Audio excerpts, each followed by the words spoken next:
What is up, everybody? I hope you're all doing well. Today we are checking out the BadCat Amps Cub. This bad boy right here. It is an all-valve EL34 driven power section that is cathode bias. I believe it's Class AB power. It's a single channel amp, but you can choose between clean and overdrive, and you can also toggle between two global masters. We'll definitely get into all of that. Now, as far as I remember, this is one of the original kind of boutique designs from BadCat. I think maybe it was a 15 and a 40. In this case now, it's just called the Cub, and it's, as I mentioned before, a 30 watt EL34 power section. I like EL34 tubes. What I like about this amp is I like the top end. The top end is very kind of Vox AC30. It's got that airy kind of top boost top end within the presence and the treble, but with it being EL34s, it's a little bit more immediate. It's not quite as, I guess, squishy as 84s can be. So I think it's good to go with 34s with this amp. That's just my opinion. I'd love to know what you guys think down below after you've heard the demo of, what do you guys think of, EL34s as opposed to 84s? Both are British tubes. Okay, I'm digressing. What's on the amp? I said, obviously, it's a single channel amp, so let's get right into it. You got volume, bass, mid, treble, presence, the two masters. We'll get into how that works. You can switch between the two. That's actually a very cool feature. And then you have reverb. The reverb is not a spring reverb. It's a digital reverb. So we'll get into how that sounds in the demo. And as I mentioned before, you can choose between clean and overdrive. There's the switch right there. And then you can also choose between the two masters. There's a switch right there. Now, this amp does come with a 2-button foot switch that allows you to bounce between clean and overdrive and those two masters. I won't get that out because I'll probably just knock it off of something. But you get the idea. On the back of the amplifier, you do have a buffered effects loop that works great. I'm not going to demo that, but it does work really well. You have a plethora of speaker out options as well as a line out. Now, I'm not going to demo the line out, but that's a nice option to have, especially if you're recording. That's a cool feature. Let's get into how this bad boy sounds. Oh, one last thing. I am miking this amplifier up. You can get this in a combo or a head. This is obviously the head. I've got a cabinet in a different room. I'm using a Bogner 2x12 cab. It's loaded with Selection V30s, and I'm using my tried and true microphone combination I've been using for years, which is a Royer 121 ribbon mic and an SM57. That's been my tried and true combo. Whenever I demo an amp, I never use any sort of modeling or anything like that. It's always going to be a cabinet mic'd up. Okay, let's see how this thing sounds. Okay, let's check this thing out. Here's the guitar without the amp.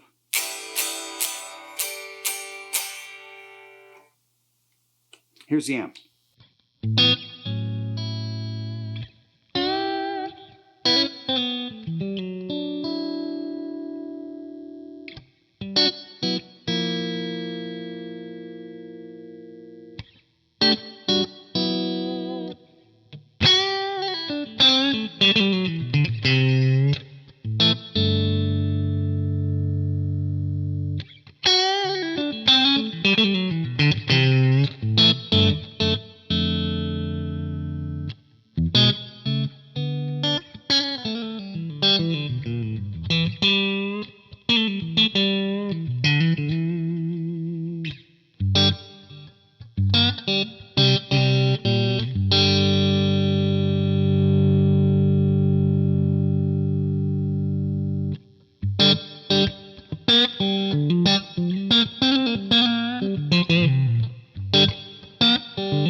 Okay, lots of noodling. I would rather just play and just turn the controls and let you guys get an idea. It's really me.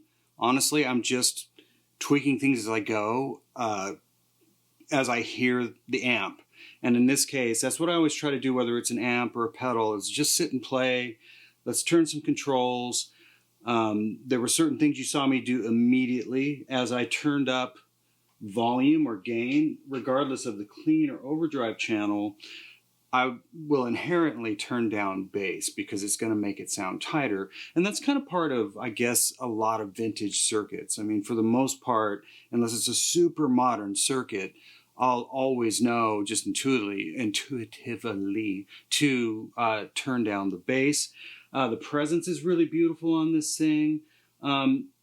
Yeah, well, here, and by the way, everything I've done on the front of this amp, as far as throwing these switches, can absolutely be done via the 2-button foot switch that comes with the amp. I could have put it right here, but then I would have just knocked it right off there, I promise you. So let's go back to the clean channel. And yes, I do apologize for, I don't normally get this much noise in the room. I don't know what's going on around here, but these are single coil pickups. They will not like hum cancel or whatever. So a little bit of noise never stopped Jimmy. Didn't stop Stevie.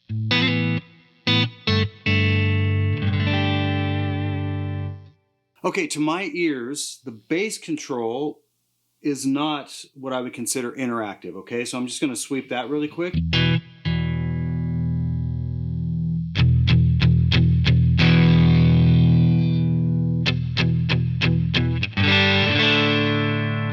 What's that song? Okay, it's some popular one-hit wonder song. Anyways, so yeah, the bass, when I roll it all the way up, by interactive, I mean I don't hear things being cut when I roll the bass up. I don't hear treble going away or mids changing. So that's what the bass control does. It gets really big. I like it around there as like an overall. Now let's check out the mids. Mids off.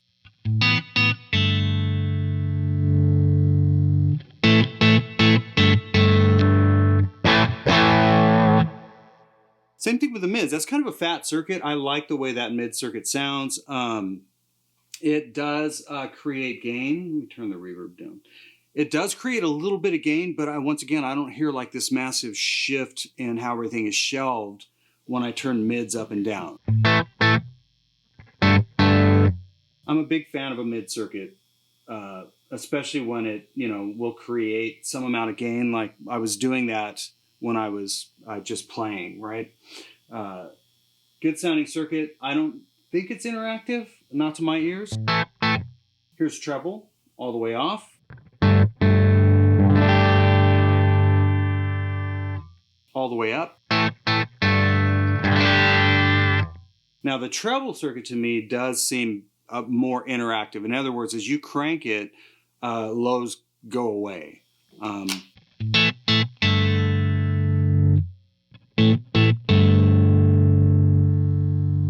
Nice sounding circuit. I like it about right there. And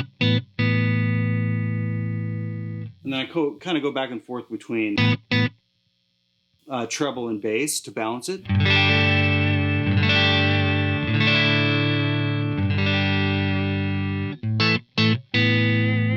Okay, let's look at presence.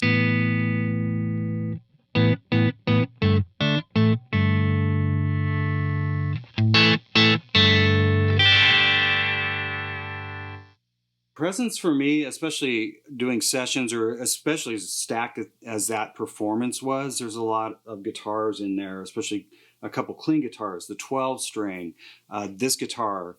The presence control for me is pretty important on amps. I'm not saying all amps have to have it, but if it's a good sounding control, I prefer to have it, if that makes any sense. I like the presence about right there. Maybe just a little less than that. I mean, it depends on the guitar, obviously, you're using and, what cab are you running and all that.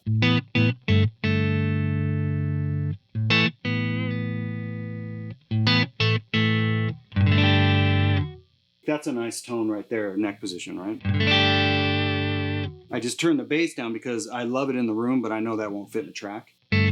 Okay, 2 master volumes. So it's rather apparent. You can make one louder than the other and switch between the two. And there's various and sundry reasons to have that. Maybe you want to lift the overall amp. Maybe when you go to the drive channel, you either want it louder, or maybe it's jumping out too much, so you want to balance it with the other channel. Yeah, it's a cool feature, and it's foot switchable.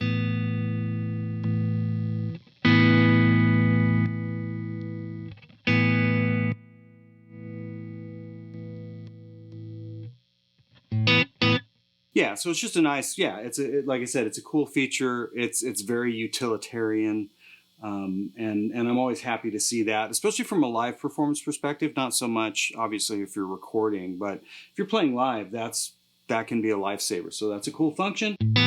Last but not least, reverb. So right now it's off. A little dab will do you with this potentiometer. It also depends on how you're running the amp. As you could hear, like if I start cranking gain or if I dime the mids, then the reverb's going to respond accordingly.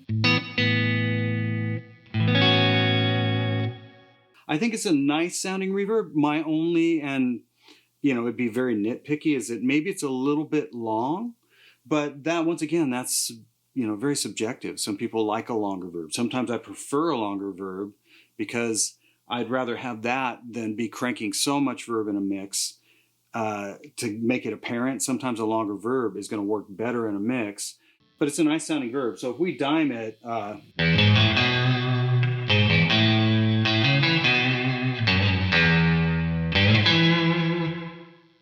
like it about right there. If I go to overdrive,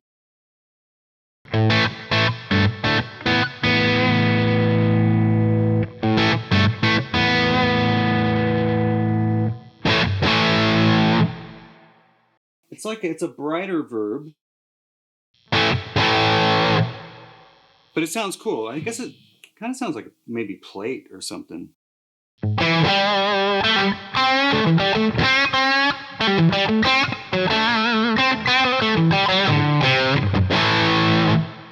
Okay, so the last thing I'm going to do is let's just see, because these are shared controls, right?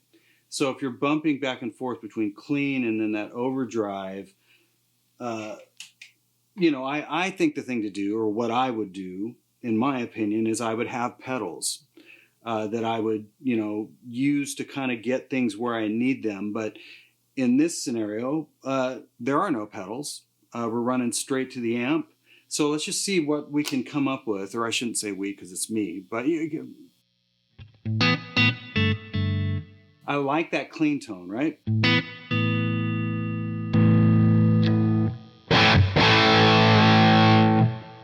Drive tone jumps out a little bit.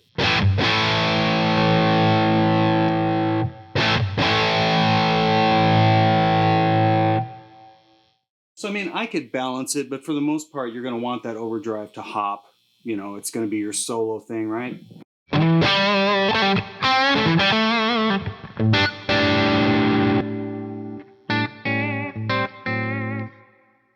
So right away for me, it's like, can I get away with a little more bass and some more mids on the clean? So I don't necessarily want more overdrive. I'm dialing it so when I go to the overdrive,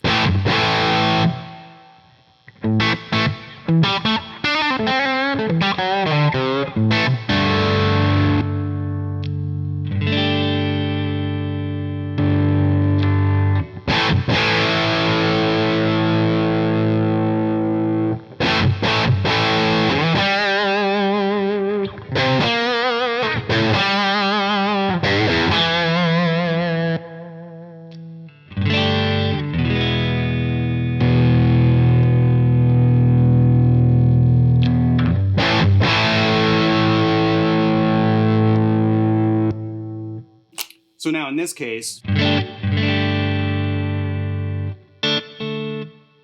making it so the drive tone does hop out a bit more by employing that master.